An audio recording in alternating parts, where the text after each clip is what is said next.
Bismillahirrahmanirrahim. In today's lecture, we will discuss what is cognitive approaches and what is processing approach, especially. As we have discussed some of the aspect of cognitive approaches to the second language learning, and we know very well about what is a second language learner and what is a cognitive.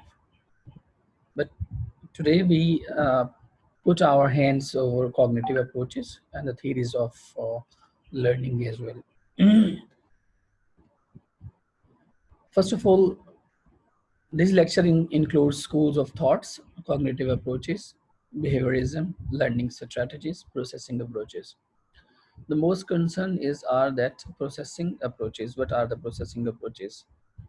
Rest of four things we have already discussed a little bit, but we definitely try to put a recap over these four things. But we put focus over the processing approaches. What are the processing approaches, or how they help us in learning second language acquisition. What are the school of thoughts? We have three different school of thoughts, including structural linguistic and behavioral psychology. It does work, or it emerged from 1900 to 1940 or 1950. The most prominent aspect or the most prominent work could be found in these era 1900 to 1940 or 1950. After that, the second approach is or second school of thought that is considered as generative linguistic and cognitive psychology. And the cognitive psychology, it emerged during the 1917 to 1918s. The most prominent aspect, the early work related to cognitive psychology we find in 1970, or even almost to one decade ago before 1917. The third thought school of thought, constructivities or constructivity or constructivisms. These school of thought emerged during 1980 to 1919, or even the last part of 2000s, the last part of 20th century. We have three different approaches that may help us to understand the basic concept of second language acquisition and the major approaches related to second language acquisition. What are they and how they come across? What does cognitive theory mean? Actually, first of all, we have to see what is a cognitive and what is a cognitive theory. A theory of learning processes that focus on how people think, understand, and know. Actually, it does not specify precisely what is learned and what content will be easiest or most difficult to learn, and what learners will select to learn at different stages of development or a level of mastery of a complex skills. It came about as a reaction to behaviorisms. But we have to see that cognitive theory of learning sees a second language acquisition as a conscious and reasons thinking process. It's not unconscious process where we learn something that or we don't want to, just like we hear the things. We hear the things and we have some aspects related to that hearings. But we can say that there is a as there is a difference between hearing and listening, so there is also the difference between conscious and unconscious process. Conscious, where you willingly or vigilantly learn any aspect of anything. It doesn't mean that you either you want to learn a language or either you want to learn any aspect of the universe. But the most crucial thing that you have to know, that is the acquisition, the second language acquisition is the conscious process or the conscious thinking process, where you involve deliberately to learn any strategies, any word, any item, even any word of any specified language. But we have some important theorists related to cognitive. Who are they and how they help us to understand the basic concept? First one, Alan Fabio. Second one, Robert Gant. Third one, Howard. Fourth one, Bloom. Move on to the first structure of the behaviorism. What is the behaviorism? I a highly influential academic school of psychology. It assumes that a learner is essentially passive, responding to environmental stimulus.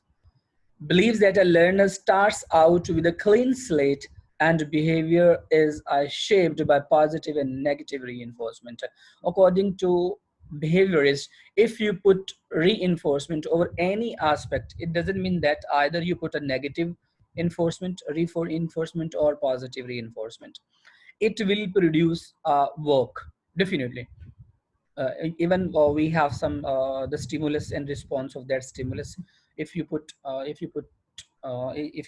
rat into a cage, and then you start blinking the light, and after blinking the light, you drop a piece of meat over there, and the rat is assuming that every time you blinks the light, you put that piece of meat over there, and every time, in the first step, in the second or the third, within the passage of time, the rat will be learned that whenever the light is blinked, there is the piece of meat. It's mean there is a stimulus and a response. There is a stimulus and response. अगर हम किसी भी चीज के ऊपर कोई reinforcement करते हैं, चाहे वो पॉजिटिव हो या नेगेटिव हो, इससे कोई कंसर्न नहीं पड़ता, लेकिन वहां पर रिस्पॉन्स जरूर होगा। आप पॉजिटिवली करें या नेगेटिवली करें, आप पॉजिटिव इंडिकेशन दें या नेगेटिव इंडिकेशन दें, वहां पर बिहेवियर का एस्पेक्ट उस बात के अंदर जरूर इन्वॉल्व किया जाएगा। It implies that the learner responds to environmental stimuli without his or her mental state being factor in the learner's behavior. Individual learner to behave through conditioning, और समटाइम ऐसा भी होता है कि हम चीज़ों को बाय कंडीशनल याद कर रहे होते हैं। हम ऐसा करेंगे तो हम ये सीखेंगे, हम ऐसा करेंगे तो हम ये सीखेंगे, और हमारा जो बिहेवियर होता है वो हमारे इन्वायरमेंट की स्टिमुलस से पैदा किया जाता है। हम सीखना चाहें या ना सीखना चाहें, अगर हम स्टिमुलस से मिलता रहे तो हमारे ऊपर उसका इम्पैक्ट बढ़ता रहता है, हम चीज़ों को लर्न करते रहते हैं। The most difference, the most appropriate difference between the behaviorist theory and the cognitive theory. Behavior is a learning theory as a formation of habit conditioning. इसमें हम चीजें लर्न करते हैं, बस शर्त यह है कि हैबिट है। जैसे कि आदत है, लाइट जल रही है और बार बार जला रहे हैं, या रैट अगर आप अपना पाँव आगे रखता है तो पाँव आगे रखने की वजह से वो केज का जो आप कह लें कि वो जो बॉक्स का डोर है वो ओपन हो जाता है, तो डेफिनेटली वो पाँव आगे बार बार रखेगा।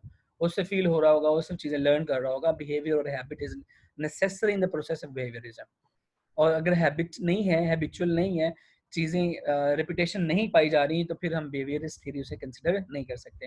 इन behaviourist theory necessary to have the reputation और necessary to build a habit in the process of learning. While in the other hand, cognitivism is a learning theory based on how people think, not a theory that specifies precisely what is learned and what content will be easier to learn, or what learner will be select to learn at different stages of development. But it's a thinking process. Learning results from internal activity, mental activity. The mental capability of a man help him in the cognitive approaches.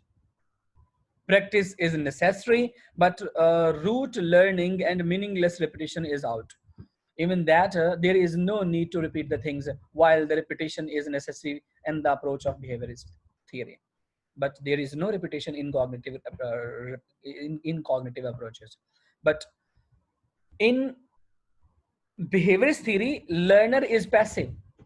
Learner is passive. Learner is bound to learn, to teach, to plan, to present language item, make the students to repeat the items, and even in the cognitive approaches, the learner is active, not passive.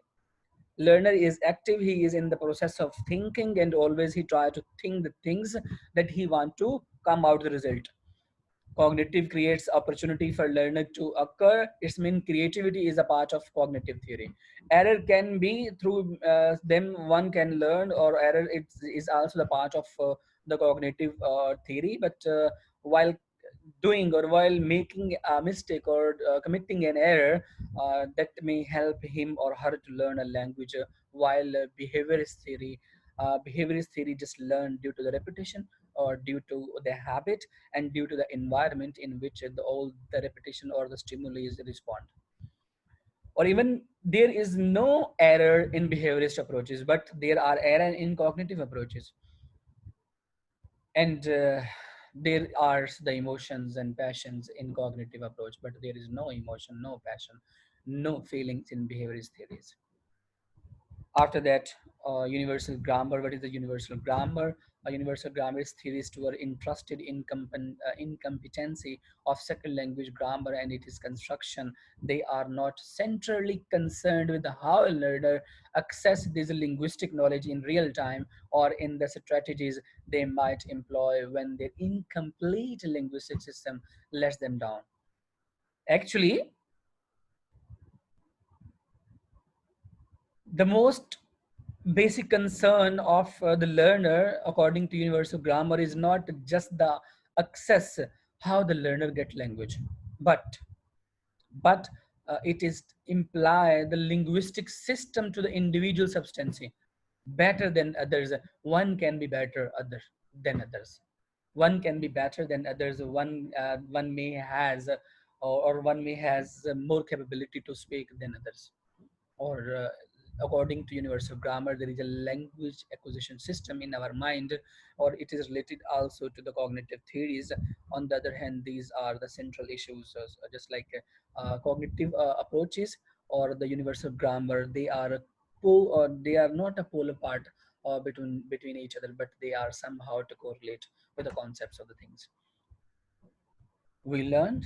Every individual might be better to the second individuals, और every person जो है उसकी जो काबिलियत है, उसकी जो खसूसियत है, उसकी जो सलाहियतें हैं, वो दूसरे से ज़्यादा बेहतर हो सकती हैं. और ये कभी भी हम ऐसा नहीं कह सकते कि जो लर्निंग का एक्सेस है लैंग्वेज का, वो सिर्फ हम किसी एक सेंटर के गिर्द घूमते हैं, एक स्ट्रेटजीज के गिर्द घूमते हैं. ऐसा कभी भी नहीं हो सकता. हो सकता है कि ये स्ट्रेटजीज जो इसके ऊपर अप्लाई की जा रही है दूसरे के ऊपर अप्लाई ना की जा रही हो सकता है जो हम इससे रिजल्ट हासिल कर रहे हैं वही रिजल्ट हम दूसरे से हासिल ना कर पा रहे हो.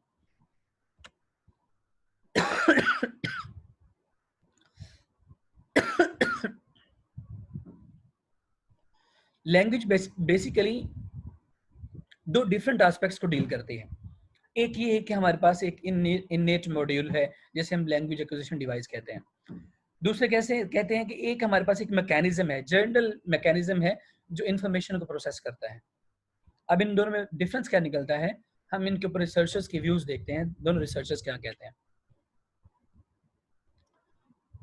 Researchers believe that there is a language-specific module for first language acquisition, but that the learning of second language is different and relies on general cognitive mechanism. कहने का पर्पस ये है कि ये जो हमारे पास इननेट मॉड्यूल है, कहता है ये हमें हेल्प करता है कि जब हम फर्स्ट लैंग्वेज एक्विजिशन को हासिल करते हैं. कहता है ये इननेट मॉड्यूल हमें सेकंड लैंग्वेज को हासिल करने में मदद नहीं करता. सेकंड लैंग्वेज को हासिल करने के लिए हमें मैकेनिज्म की जरूरत होती है, और वो जनरल मैकेनिज्म जो है हमें हमेशा सेकंड लैंग्वेज एक्विजिशन को लर्न करने के लिए काफ़ी होते हैं, और वही हमें प्रमोट करते हैं हमारी थिंकिंग को, हमारी प्रैक्टिस को, हमारे एक्सपीरियंस को, और हमारी डे टू डे इंफॉर्मेशन को, जिनकी तरफ हम आगे बढ़ना चाह रहे होते हैं. अब कॉग्निटिस्ट और जो कॉग्निटिव थियरिस्ट हैं उनका जो मानना जो है, जैसे कि टॉवल है, हकविंस है, और बिलोंग टू प्रोसेसिंग अप्रोचेस, और ये प्रोसेसिंग अप्रोचेस के ऊपर ज़्यादा बिलीव करते हैं. These approaches investigate how second language learner process linguistic information. Basically इनका कंसर्न ये है कि जो लैंग्वेज की प्रोसेसिंग होती है, लिंग्विस्टिक की प्रोसेसिंग होती है, प्रोसेसिंग ऑफ इंफॉर्मेशन होती है, ये कैसे आगे बढ़ती है, किस तरह इनकी सलाहियत जो है इन चीज़ों को डेवलप करती है, और उस डेवलप किए हुए वक्त के साथ चीज़ों को आगे प्रमोट करती है. They are focused primarily on the computational dimension of language learning and might or might not believe that language is a separate innate module. और ये बिल्कुल ऐसा नहीं कंसीडर करते कि ये innate module से डिफरेंट नहीं होते, उसी का पार्ट होते हैं.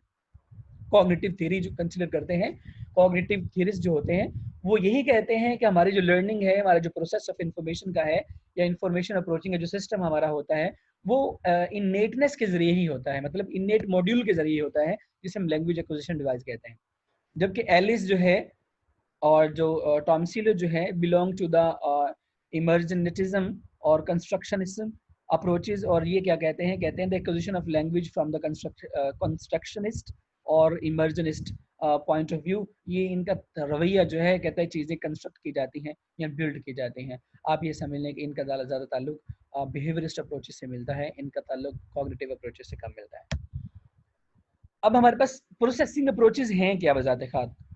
They are interested in the way in which the brain's processing mechanism deal with the second language acquisition, the most prominent aspect of today lectures. The first approach, information processing investigation, how different memory stories, short-term memory just like, or long-term memories, declarative and procedural memories, deal with the new second language information, and how this information is automatized or automatized and reconstruct through speech activism. Basic purpose जो होता है किस तरह long term memory और short term memory या declarative और procedural जो चीज़ें हैं किस तरह हमें हेल्प करती हैं चीज़ों को इन्वेस्टिगेट करने में और चीज़ों को इन्फॉर्म करने में, इंफॉर्मेशन के प्रोसेस को आगे बढ़ाने में, और इस तरह किस तरह ये हमें डील करती है कि हम सेकेंड लैंग्वेज इंफॉर्मेशन को कैसे हासिल करेंगे। लेकिन जो सेकेंड अप्रोच जो है, फर्स्ट अप्रोच जो है हमें short term memory, long term memory, declarative और प्रोसीजरल एस्पेक्ट के बारे में बताती है, जबकि दूसरी अप्रोच जो हमारे सामने है वो प्रोसेसिबिलिटी थ्योरी होती है, और ये specifically at the processing demand made by various formal aspect of the second language and the implication for liability and teaching ability of the second language structure. जो सेकंड अप्रोच होती है ये specify toward the materials होती हैं, specify to the implications of the institute, implication of the teachers, और implication by in any languages। ये किसी खास चीज को स्पेसिफाई करने के लिए, इस किसी खास एस्पेक्ट को मॉडिफाई करने के लिए, टीच करने के लिए, उसकी इम्प्लीकेशन करने के लिए, या उस प्रोसेसिंग की डिमांड को बढ़ाने के लिए की जाती है। लेकिन तीसरी रिपोर्ट जो होती है हमारे पास, इन दोनों में क्या कहता है, the multi store model of memory क्या कहता है? कहता है जी पहले हमारे पास the multi store model of memory, ये एटकिंसन और शिफ्रिन 1968 के दरमियान उन्होंने प्रेजेंट किया था। शॉर्ट टर्म मेमोरी जो होती है, शॉर्ट टर्म स्टोर भी होता है, लॉन्ग टर्म स्टोर भी होता है, ये आपस में एक दूसरे की चीज़ें स्टोर करते हैं, रिहर्सल चीज़ें चलती हैं। कभी शॉर्ट टर्म स्टोरी जो है लॉन्ग टर्म बनती है, लॉन्ग टर्म कभी शॉर्ट टर्म बन जाती है, लेकिन इन्फॉर्मेशन यहाँ पर लॉस्ट हो जाती है। लेकिन आप कह रहे हैं कि स्टोर हमारा जो सेंसरी स्टोरी होता है, और सेंसरी स्टोर हमारे पास अटेंशन मरकूज करता है, और अटेंशन मरकूज दो तरह से हो सकती है, एक शॉर्ट टर्म स्टोरी से भी हो सकती है और एक लॉन्ग टर्म स्टोर से भी हो सकती है, लेकिन दोनों ही ट्रांसफर करते हैं एक दूसरे को इन्फॉर्मेशन, और दोनों ही रिट्राइवल होते हैं, रिहर्सल कर सकते हैं। लॉन्ग टर्म स्टोर जो है वो शॉर्ट टर्म के स्टोर के तौर पर काम कर सकता है, शॉर्ट टर्म स्टोर जो है ये लॉन्ग टर्म कुछ चीज़ें ट्रांसफर कर सकता है, लेकिन ये अटेंशन मरकूज करने के लिए सेंसरी स्टोर भी कहलाते हैं। हमारे पास नेक्स्ट पॉइंट मिलता है कि information processing model of second language learning किसने प्रेजेंट किया था और ये कैसे हुआ था? वैसे मैकलाफ्लिन जो थे, इन्होंने 1987 और 1990 के दरमियान इंफॉर्मेशन प्रोसेसिंग मॉडल प्रेजेंट किया था, और इनके साथ आप कह लें कि एंडरसन जो है एक्टिव कंट्रोल ऑफ थॉट का मॉडल प्रेजेंट करते हैं, जो 1983 और 1985 के दरमियान प्रेजेंट किया जाता है। इन मॉडल के मुताबिक हमारे पास चीज़ों जो हैं यहाँ पर ये बेसिक आपको एस्पेक्ट्स बयान करते हैं कि किस तरह ये चीज़ों को, या आप कह लें कि जो एक्टिव कंट्रोल ऑफ थॉट होता है उसको हम किस तरह कंट्रोल करते हैं, या हमारे पास जो इंफॉर्मेशन प्रोसेस होती है इस अपने माइंड के दरमियान से, उसे हम किस तरह से गुजारते हैं। ये दोनों के दोनों आपके जो मॉडल जो हैं, दोनों के दोनों जो पर्सन हैं, ये इन मॉडल्स में जो पहला आप कह लें कि मैक लाफ्लिन जो हैं वो ये प्रेजेंट करते हैं कि जो प्रोसेस हमारे पास जो मिलता था मॉडल का, वो उसकी इन्फॉर्मेशन कैसे डेवलप की जाती है, किस तरह उसका प्रोसीजर चलाया जाता है। लेकिन जो एंडरसन है वो आपको ये बताता है कि आपकी जो थॉट है उसे किस तरह हम कंट्रोल कर सकते हैं, बेसिक जस्ट ओवरव्यू जिसका मिलता है हमें। But do remember, second language learning is viewed as the acquisition of a complex cognitive skill. To learn a second language is to learn a skill because various aspects of the task must be practiced and integrated into fluent performance. हम ऐसा कभी नहीं कह सकते कि ये एक आम सा कॉग्निटिव स्किल्स है जिसे हम आसानी से हासिल कर सकते हैं, क्योंकि कॉग्निटिव स्किल्स के जरिए हम कोई भी लैंग्वेज हासिल कर सकते हैं, किसी भी चीज़ को एक्वायर कर सकते हैं, किसी भी चीज़ के ऊपर हम बात कर सकते हैं। आप कह लें कि इवन कि हम अपनी जो फर्स्ट लैंग्वेज जब हम एक्वायर कर रहे होते हैं, जो लर्न करने होते हैं, ये आप कह लें कि कॉन्शियस प्रोसेस भी चल रहा होता है, अनकॉन्शियस प्रोसेस भी चल रहा होता है।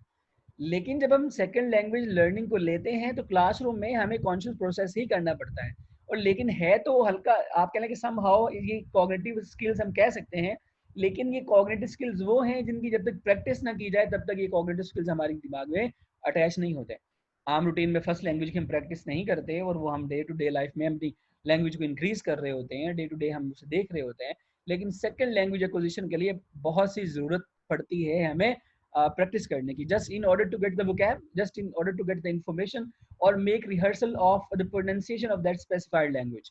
इन चीज़ों के ऊपर फोकस करने के लिए हमें कॉग्निटिव स्किल्स की आप कह लें कि हमें रिहर्सल करनी ही पड़ती है। इनकी प्रैक्टिस नहीं करेंगे तो हम कभी भी इसके बहुत से एस्पेक्ट के ऊपर हम आप कह लें कि ग्रिप हासिल नहीं कर सकते।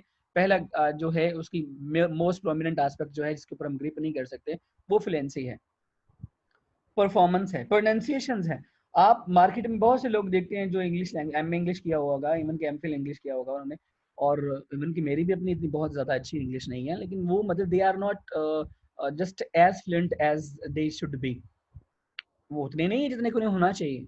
तो ये हमारे पास जो है ये चीज़ें हमें मजबूर कर देती हैं कि हम चीज़ों को समझें। सेकेंड लैंग्वेज लर्निंग का जो प्रोसेस है ये कम्प्लेक्स कॉग्निटिव स्किल्स के अंदर मर्ज करता है। आप कह लेंगे जस्ट कॉग्निटिव स्किल्स के अंदर मर्ज नहीं करता। कम्प्लेक्स वहां पर है जहां पर wherever we have to take practice for that specified task. फिर हमारे पास है जी ऑटोमेटाइजेशन होती है। जी ऑटोमेटाइजेशन क्या होती है कि समटाइम ऐसा भी होता है कि हमारा नेचुरली प्रोसेस चल रहा होता है, जैसे मशीन ऑटो पे लगाई होती है, दिमाग भी ऑटो चल रहा होता है। The way in which we process information may be either control or automatic। कहता है जी जो हम इंफॉर्मेशन प्रोसेस करते हैं या तो वो कंट्रोल है या वो कुदरती तौर पर रन हो रहा होता है। That learning involves a shift from control toward automatic processing. कहते हैं कभी ऐसा होता है कि आपकी प्रोसेसिंग जो है वो कंट्रोल्ड चल रही होती है, कभी ऐसा होता है कि ऑटोमेटिक चल रही होती है। कंट्रोल्ड वहां पर चल रही होती है जहां पर आपको किसी लैंग्वेज को लर्न करने के लिए कुछ स्पेसिफाइड टास्क दिया जाता है, तो वहां पर आप कंट्रोल चीजों को लर्न कर रहे होते हैं। और जो ऑटोमेटिक होता है, जो कुछ भी लर्न आ रहा होता है, जो कुछ भी आपके सामने आ रहा होता है उसे आप लर्न कर रहे होते हो, लेकिन this processing is known as automatisation. Learner first resort to controlled processing in the second language learner. This controlled processing involves the temporary activation of a selection of information nodes in the memory. Such processing requires a lot of attentional control on the part of the subject and is constrained by the limitation of the short-term memory. वो आपको यही समझाना चाहता है कि जब हम कोई भी लैंग्वेज मतलब कि सेकंड लैंग्वेज लर्निंग को अक्वायर करना चाह रहे होते हैं तो हम एक कंट्रोल इन्वायरमेंट में, एक कंट्रोल सिलेक्शन में एक स्पेसिफाइड सब्जेक्ट को लर्न कर रहे होते हैं। इट मीन कि एवरीथिंग इज कंट्रोल्ड, एवरी जो आइटम है वो इज बीइंग कंट्रोल की जा रही है। तो जब वो कंट्रोल की जा रही है तो डेफिनेटली वहां पर ऑटोमेटिक या ऑटोमेटाइजेशन जो है वो बिल्कुल हमें नहीं पाया जाता। लेकिन जब हम चीजों को कंट्रोल करके इन्वायरमेंट के हिसाब से कंट्रोल इन्वायरमेंट में कंट्रोल लैंग्वेज को, कंट्रोल वोकैब को असेस कर लेते हैं बीइंग अ सब्जेक्ट, एक सब्जेक्ट के तौर पर, तो फिर वो जब कंट्रोल्ड आइटम्स हमारे माइंड में ग्रिप कर जाती हैं तो after that we learn the things automatically. फिर उसके बाद हम चीजों को लर्न कर लेते हैं। जैसे मैं कहूँ कि हम इंग्लिश के अंदर आप कह लें कि सेकंड इंग्लिश ग्रामर के अंदर अगर हम देखें तो पहले हम सीखते हैं, अगर हम ग्रामर की बात कर रहे हैं तो यहाँ पर हम सबसे पहले सेंटेंस का स्ट्रक्चर सीखते हैं। सब S+V+O है। तो अगर हमें ये कंफर्म आ जाए कि हम एक पैटर्न है, हम सीख रहे हैं, सेंटेंस का स्ट्रक्चर है, तो हम SVO को सीख रहे हैं, तो जब हम इस स्ट्रक्चर को, 6 फॉर्मेशन को सीख लेंगे तो हमारा एक रिदम बन जाएगा, एक टून बन जाएगी कि जब भी आएगा पहले सब्जेक्ट आएगा, वर्ब आएगा, ऑब्जेक्ट आएगा। एरर के चांसेस जो हैं वो बहुत कम पाए जा रहे होंगे, मिस्टेक के चांसेस जो हैं वो बहुत कम पाए जा रहे होंगे। तो हमें क्या नजर आ रहा है, हमें क्या फील हो रहा है कि हम ये फील करते हैं कि अमूमन हमारे पास जो चीजें आती हैं वो ऑटोमेटाइजेशन नहीं होती, वो कंट्रोल्ड होती हैं, और जो कंट्रोल चीजें होती हैं वो शॉर्ट टर्म मेमोरी का पार्ट होती हैं। For example a beginner learner wanting to greet someone in the second language might activate the following words: good morning, how are you. Initially these words have to put it together in a piecemeal fashion, one at a time, assuming they have not been memorized as the unanalysed chunk. और sometime ऐसा होता है कि पहले जब हमें introductory word बताए जाते हैं तो हमें इंट्रोडक्टरी वर्ड बताते हैं, हम उसे रट्टा लगा लेते हैं, क्रैम कर लेते हैं, ये चीज़ें हैं, इसके बदले में हम ये कहेंगे, ये चीज़ें हैं, इसके बदले में हम ये कहेंगे। लेकिन जब आप उन कंट्रोल्ड इन्वायरमेंट से गुजर जाते हो तो फिर ऑटोमेटाइजेशन आपके माइंड में चलती है, फिर आप चीज़ों को ऑटोमेटिकली लेना शुरू कर देते हैं। इट्स मीन आपका जो ब्रेन है वो उस चीज़ों के ऊपर प्रोसेस करना शुरू कर देता है। Through repeated activation sequence first produced by the control processing become automatic. Automatization or automatized sequence are stored as unit in the long term memory. जब वो ऑटोमेटिक प्रोसेस होता है उससे पहले आप कह लें कंट्रोल प्रोसेस से निकलते हैं तो फिर आपका ऑटोमेटिक होता है। जब आप कंट्रोल्ड चीजें लर्न कर लेते हैं, एक वोकैब का हिस्सा एक अपने दिमाग में मर्ज कर लेते हैं, फिर वो आपके ऑटोमेटिक प्रोसेस के अंदर बढ़ता है, और जो ऑटोमेटिक प्रोसेस के अंदर बढ़ता है वहां पर लॉन्ग टर्म मेमोरी आपकी काम करती है, which means that they can be made available every rapidly when ever the situation is required. जब आप उन चीजों को रिमाइंड कर लेते हैं, रिमेंबर कर लेते हैं, अपने माइंड में स्टोर कर लेते हैं, और आपने वो चीजें स्टोर की हैं एक आप कह लें कि स्ट्रिक्ट इन्वायरमेंट के अंदर, कंट्रोल्ड इन्वायरमेंट के अंदर, और फिर जब वो बहुत सी वोकैब आपके माइंड का हिस्सा बन जाती है, तो फिर जब वो वोकैब आपके दिमाग में स्टोर हो जाती है तो देन ऑटोमेटिक का जो प्रोसेस है वो चल जाता है, आपकी वो मेमोरी का हिस्सा बन जाती है। जब वो हिस्सा बनती है तो फिर वो लॉन्ग टर्म मेमोरी बनती है, और लॉन्ग टर्म मेमोरी जो होती है वो अकॉर्डिंग टू सिचुएशन यूटिलाइज की जा सकती है। और जब कभी वो इनसे वास्ता पड़ता है कि जब वो स्टार्टिंग में था तो गुड मॉर्निंग और हाउ आर यू कहता है, लेकिन a large number of times it becomes automatic, that is it does not require attentional control. However, once acquired, such automatized skills are difficult to delete or modify. अगर जो एक बार हम दिमाग में store कर दें तो उसकी रिप्लेसमेंट करना बड़ा मुश्किल होता है, वो ऑटोमेटिकली चल रहा होता है। ऑटोमेटिक जब हमें सुबह मिल रहा होता है तो हम कहते हैं गुड मॉर्निंग गुड मॉर्निंग, हम हालांकि ना भी कहना चाह रहे हो तो हम कह रहे होते हैं। बहुत से बार ऐसा होता है कि मतलब we don't want to say that specified word that has occurred by us, हम वर्ड कहना नहीं चाह रहे होते जो हमने कह दिया होता है, और फिर हम सोच रहे होते हैं अच्छा यार by the slip of tongue हो गया, और by the slip of tongue नहीं होता, वो ऑटोमेटाइजेशन होती है आपके माइंड की। वो चीजें ऑटोमेटिकली आप उस चीज को रिपीट कर रहे होते हैं और आपकी लॉन्ग टर्म मेमोरी का हिस्सा बन जाती है। जब लॉन्ग टर्म मेमोरी का हिस्सा बनती है, whenever you are in a situation in the process of morning और good morning, you directly say good morning, hello hello, how are you, आप इन इंट्रोडक्टरी वर्ड को जरूर प्रोड्यूस करते हैं। तो ये हमारे पास अभी तक था ऑटोमेटाइजेशन और long term memory and short term memory. फिर इसके बाद हम देखेंगे बकियास का पार्ट जो है हम फिर नेक्स्ट लेक्चर में देखेंगे इंशाल्लाह। होप सो यहाँ तक किसी बच्चे को कोई क्वेश्चन हो तो आप मुझसे पूछ सकते हैं। Okay, thank you, Allah Hafiz.